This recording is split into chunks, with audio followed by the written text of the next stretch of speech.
All eyes in the country are now looking to the third presidential election debate on Sunday, the first and only to pit the two vice presidential candidates, whose backgrounds are as different as night and day, against each other by themselves. Incumbent Joko Widodo's running mate Maruf-Amin and rival Prabowo Subianto's Sandiaga-Uno are now gearing up for their upcoming face-off on the topics of education, health, human resources, social issues and culture, which is slated for March 17. The Muslim cleric, who just turned 76 years old on Monday, faces a hefty task to convince voters about his camp's visions and future programs against Sandiaga, a 49-year-old businessman, who is considered by many to be more appealing for young voters. Personnel from both campaign teams have been preparing their candidates for the upcoming debate. Joko Widodo campaign team chairman Eric Thohir said that the only special preparation Maruf has undertaken was to ensure that he would be able to adapt his answers to the debate format. In the debate, answers will have to be only 1 to 3 minutes long. Unlike in a speech, Eric said. So the main thing is to get him comfortable with the format. The third debate's topics would play to Maruf's strengths as a leader, moderate Muslim organizations and an expert in Sharia-based economics, who also has experience sitting as a House of Representatives member, Eric said. Besides having Islamic credentials, including as a senior official in the nation's largest Muslim organization Nahdlatul Ulama, NU, and a leader of Pesantren, Islamic boarding schools, Maruf had a stint as a lawmaker for the National Awakening Party, PKB, from 1999 to 2004.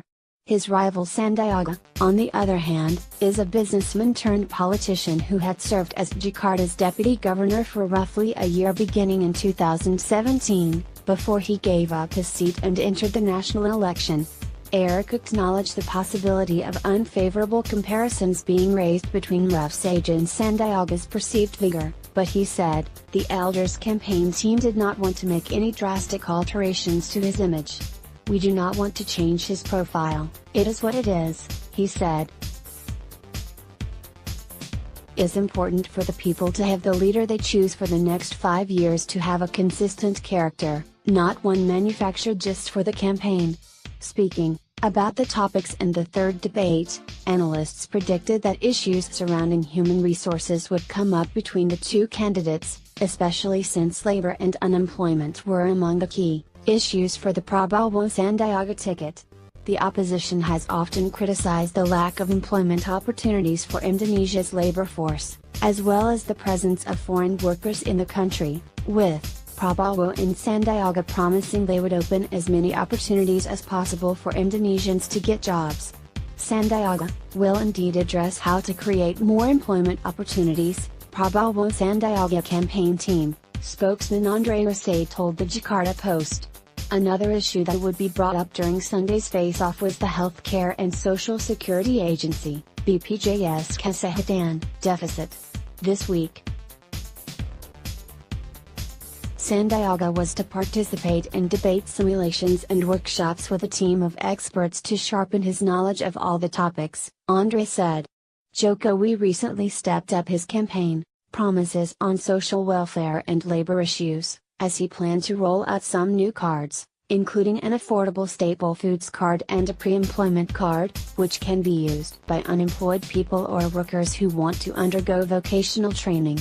Afmaf Tuchan from the Center of Welfare Studies said he expected Maruf and Sandiaga to propose concrete solutions to existing problems instead of merely presenting the government's achievements or criticizing the situation. He said Maruf would perhaps show more skill in addressing social issues, such as poverty, education, welfare, and education, with his background, while Sandiaga as a businessman had knowledge about employment. However, the two did not yet have much experience in the context of translating ideas into policies, so that's the challenge, he said. I suppose there will be many surprises in